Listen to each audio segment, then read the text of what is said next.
Hello বন্ধুগণ, সবাই কেমন আছো? মকর সংক্রান্তির অনেক অনেক শুভেচ্ছা সবাইকে।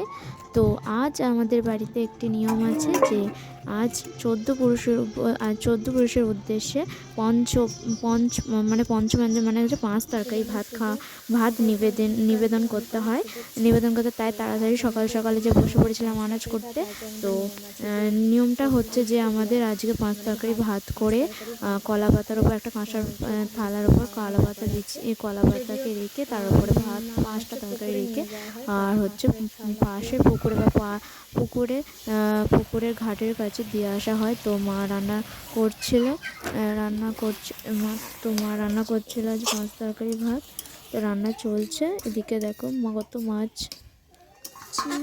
মাছের তরকারি হবে। এখানে ভাজা হয়ে গেছে,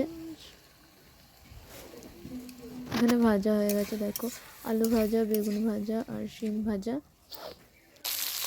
এখানে মাছ ভাজা হচ্ছে, ভাতটা হয়ে গেছিলো। দেখো সুন্দর করে সাজিয়ে নিয়েছি কাঁসারের থালার উপরে ভাত, মাছের তরকারি, আলু ভাজা, বেগুন ভাজা, শিম ভাজা, ভাত চচ্চড়ি। তো মা নিবেদন করতে যাচ্ছিলো, তো আমি একটা ক্লিপ নিয়ে নিয়েছিলাম। এই দেখো কি সুন্দর করে পুকুর পাড়েতে হচ্ছে এইভাবে রাখা হয়, রেখে একটুখানি পুকুরের জল নিয়ে তারপর দেওয়া হয় এবং শাঁখ বাজিয়ে 14 পুরুষের উদ্দেশ্যে নিবেদন করা হয়। দেখো সুন্দর করে 14 পুরুষকে নিবেদন করছে আমার মা। সুন্দর করে।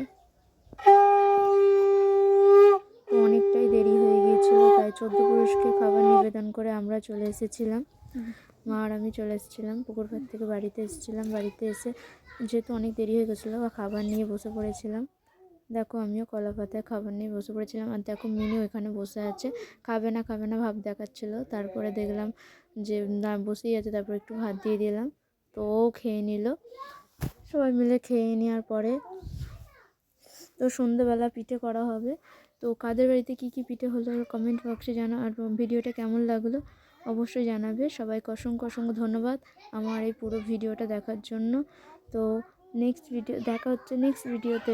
তো ততক্ষণ সবাই এই ভিডিওটা দেখো, একটা করে শেয়ার করবে, কমেন্ট করবে, অবশ্যই কেমন হয়েছে জানাবে। Love you all.